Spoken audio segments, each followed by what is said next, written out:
Eleven Reddy గారు అంటే జగన్మోహన్ రెడ్డి గారు నాయన అయోమయం జగన్నాథం, ఆయనకి మరొక పేరు అయోమయం జగన్నాథం. ఆయన అయోమయంలో పడిపోయాడు.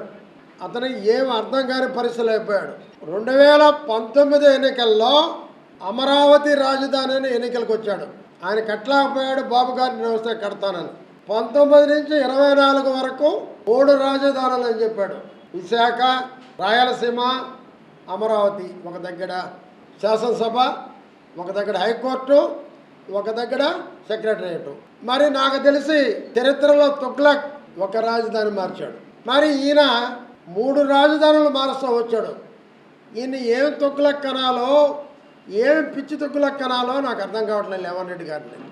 మరి ఈరోజు 2029 ఎన్నికలకి మేము మావికన్న మీద ఎన్నికలకు వెళ్తాం, మీరు అమరావతి మీద రండి. ఏం మాట్లాడుతున్నావు? నువ్వే చెప్తున్నావు 2029లో కూడా నేను ఓడిపోతున్నాను, చంద్రబాబే మళ్ళీ ముఖ్యమంత్రి అవుతున్నాడు, కూటమి ప్రభుత్వం అధికారంలోకి వస్తుంది అని జగన్ నోటి గుండానే చెప్పకనే చెప్తున్నట్టు అందరికీ అర్థమైంది. మరి రాజకీయ నాయకులు అనే వాళ్ళకి ఓపిక ఉండాలి, శ్రద్ధ ఉండాలి. అందులో ముఖ్యమంత్రి పేరుతో ఆయన ఎంతో అవగాహన కలిగి ఉండాలి. మరి ఏ అవగాహన లేకుండా పిచ్చి మాటలు మాట్లాడుతూ దౌర్జన్యానికి పాల్పడుతూ ఏమండి చూస్తే అమరావతి అంటే నీకు పడదు, దేవతల రాజధాని అంటే నీకు పడదు. మరి అమరావతి పరిరక్షణ పేరుతో ఒక రౌడీలు పంపించావు, ఏదో ఒక ఊర్లో భూములు తీసుకుంటున్నారని. మళ్ళీ 40,000 ఎకరాలు కావాలి, ఈ రాష్ట్రం భారతదేశంలో కల్లా ఒక పెద్ద రాజధాని కావాలి అని రాజనీతిజ్ఞుడైన చంద్రబాబు నాయుడు గారు చేసే ప్రయత్నంలో మరో 40 ఎకరాలు అక్వైర్ చేయాలని చెప్పి మంత్రివర్గ నిర్మాణం తీసుకుంటే ఏదో ఒక ఊర్లో 4 ఇవ్వలేదని వాళ్ళకి సపోర్టుగా అమరావతి పరిరక్షణ పేరుతో ఏమండి అయోమయం జగన్నాథం, అయ్యా అయోమయం జగన్నాథం, అమరావతి పరిరక్షణ ఎక్కడి నుంచి వచ్చింది నీకు పేరు? వాడు పేరే నాని. ఒకప్పుడు చంద్రబాబు నాయుడు ఇంటికి తాగుబోతులు తీసుకుని అప్పట్లో పోయిన వ్యక్తి మంత్రి కోసం. అవినాష్ మొన్నటిదాకా మా పార్టీలో ఉన్నాడు. మరి ఇంకొకడు చూస్తే మరి చైతన్య రౌడీ షీటర్, ఇంతకుముందు తెలుగుదేశం ఆఫీస్ పగలగొట్టే కేసులో ముద్దాయి. వీళ్ళందరితో వెళ్ళి అక్కడ రైతులతో గొడవపడి వాళ్ళ చేత కోడిగుడ్లతో కొట్టించుకొని వాళ్ళ చేత టమాటాతో కొట్టించుకొని మీ రౌడీలు రాళ్ళేస్తే వాళ్ళ మీద పడి చివరికి పోలీసు కానిస్టేబుల్ కూడా గాయపడిన పరిస్థితి ఉందంటే ఈ రాష్ట్రంలో శాంతి పద్ధతుల్ని విఘాతం కలిగించాలి, ఈ రాష్ట్రాన్ని సర్వనాశనం చేయాలి అని కంకణం కట్టుకుంది అయోమయం జగన్నాథ రెడ్డి కాదా అని అడుగుతున్నా. అయోమయం జగన్నాథ్ రెడ్డి కాదా అని అడుగుతున్నా. ఏం లెవన్ రెడ్డి, ఏం జగన్ రెడ్డి, సమాధానం చెప్పు. ఇకపోతే రాజధాని అమరావతి శరవేగంగా అభివృద్ధి చెందుతుంది, పరిశ్రమలు వస్తున్నాయి, వేల కోట్ల పెట్టుబడులు వస్తున్నాయి, అనేక ఉద్యోగాలు వస్తున్నాయి, నిరుద్యోగ సమస్య తీరిపోబోతుంది, రాష్ట్రానికి ఆదాయ వనరులు పెరిగిపోతున్నాయి. ఎలా ఈ రాష్ట్రాన్ని కళ్ళల్లో నిప్పులు పోసుకొని అమరావతి మీద అమరావతి వద్దు మావికని అంటున్నాయంటే ఫ్యాక్టరీ వాళ్ళని బెదిరించడమే, పెట్టుబడిదారులని ఇదొక బెదిరింపే అని నేను మనవి చేస్తున్నాను. లేకపోతే మొన్న మెడికల్ కాలేజీలో అన్నిటికీ ప్రైవేట్ పరం చేసి బాగా చేయాలని చంద్రబాబు వద్ద టెండర్లు పిలిస్తే నేను వస్తే అందరినీ రద్దు చేస్తా అని బెదిరించడం చూస్తే నువ్వు ఈ రాష్ట్రాన్ని సర్వనాశనం చేసింది కాక అభివృద్ధి చేసే చంద్రబాబు నాయుడికి అడ్డు తగులుతుందా కాదా అని అడుగుతున్నా. సమాధానం చెప్పమని అయోమయ రెడ్డిని, జగన్నాథ రెడ్డిని, లెవన్ రెడ్డిని అడుగుతున్నా, వాళ్ళ పార్టీ వాళ్ళు అడుగుతున్నా.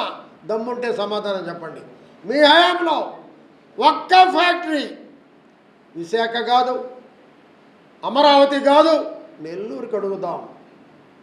మన నెల్లూరులో మనం ఉన్నాం, ఒక్క ఫ్యాక్టరీ తెచ్చావా? ఈనాడు బిర్లా ఫ్యాక్టరీ అక్టోబర్ 15 ఓపెన్ కాబోతుంది.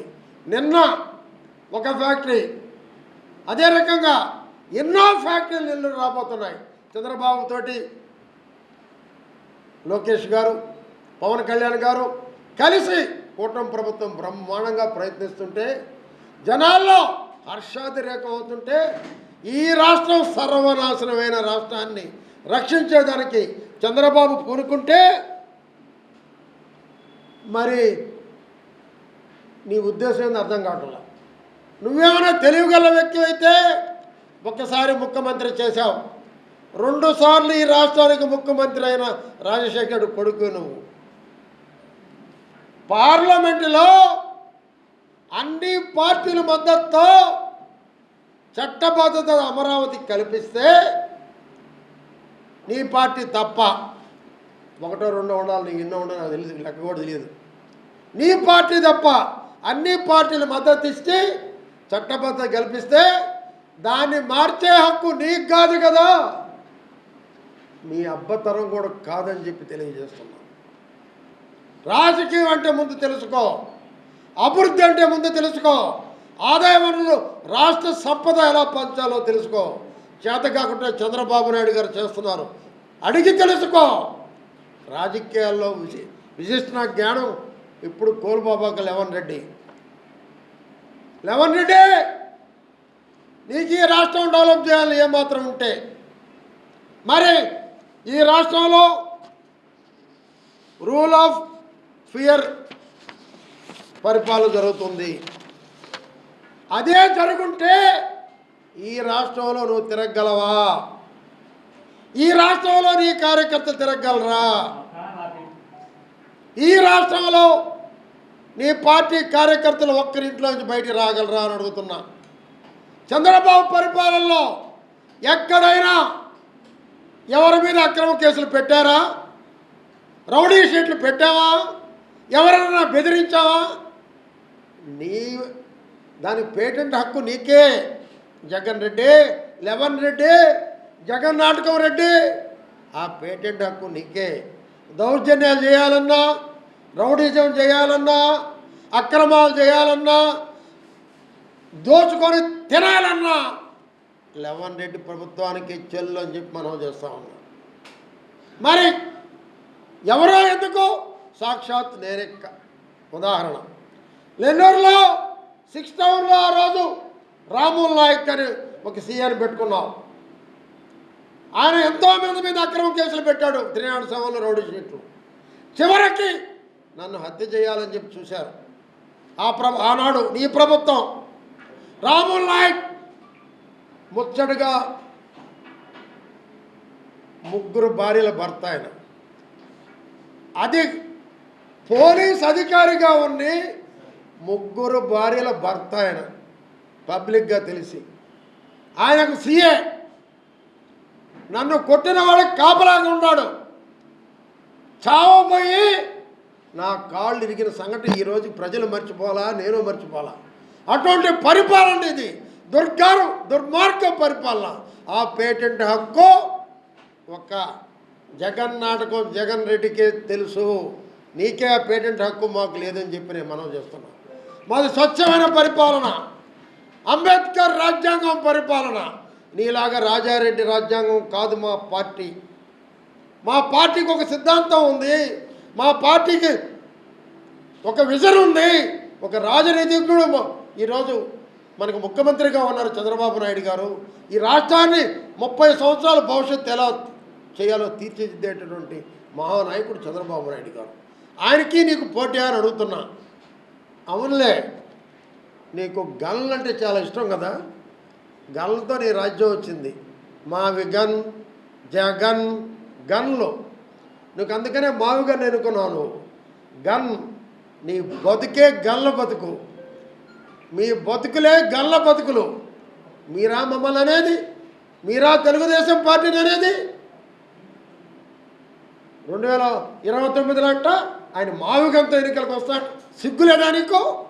ఒక పత్రికా విలేకరి విశాఖపట్నం ఏం చేసావని అడిగితే సమాధానం చెప్పు, చెప్పకుండా పారిపోతావా? నువ్వు రాజకీయ నాయకుడివా? ఎన్నికల్లో వస్తావా? 2029 ఇప్పుడు ఎన్ని రోజులు ఉంది? ఎలక్షన్ ఏంది అంటే అంటే తొగ్గులక్కగా మించిన డబల్ తొగ్గులక్ చరిత్రలో నీ పేరు కూడా నిలిచిపోదేమో, లెమన్ రెడ్డి తొగ్గులక్ రెడ్డి అని. నువ్వా మమ్మల్ని విమర్శించేది అడుగుతున్నా. తెలుగుదేశం పార్టీ కార్యకర్తలే అనుకుంటే నీ పార్టీ లాగా చేయాలని ఒక్క కార్యకర్త కూడా ఇంట్లో నుంచి బయటికి రాలేడు. అది మా పార్టీ సిద్ధాంతం కాదు. మా పార్టీ అంతా అభివృద్ధి. ఈ మంత్రమే చంద్రబాబు నాయుడు గారిది. రాష్ట్ర ఆదాయం పెంచడం, పేదలకు చేయడం, సూపర్ 6ని విజయవంతం చేయడం, అనేక సంక్షేమ కార్యక్రమాల్లో ములుగు తీరుతున్న చంద్రబాబుని ఏ రకంగా అయినా అమరావతిని రద్దు చేయిస్తే ఫ్యాక్టరీలు ఆగిపోతాయని భయపెడుతున్నటువంటి భయంకరుడు నువ్వు. ప్రజలే నీకు దేవతల రాజధాని. నువ్వు ఏ రోజైతే దేవుడు అనేవాడు ఉన్నాడు అంటుంటావో ఆ దేవుడే నిన్ను ఈ రాష్ట్రంలో లేకుండా తరిమి కొడతాడని చెప్పి తెలియజేస్తున్నా. జగన్ ఇటువంటి ప్రకటనలు కానీ మానుకోకపోతే మేమే నిన్ను తరిమి కొడతామని కూడా హెచ్చరిస్తున్నాం. Marvelous infrastructure, tech-enabled learning, excellent placements records, Center of Excellence in Engineering and Innovation, vibrant campus life, state-of-the-art sports facilities, Adi Shankara College of Engineering and Technology Autonomous, Gudur, Tirupati District, Andhra Pradesh, India. Dreams become reality with a perfect platform. Give wings to your ambition. Ignite it with power, with creativity. Let it fly high to reach the sky. Let your passion be high. Take you places. Script your success story and make you a champion in the world of education. We welcome all these meritorious students into Adi Shankara as a successful students. Transform your dreams into reality with Adi Shankara College of Engineering and Technology, Gudur, Tirupati District, Andhra Pradesh, India.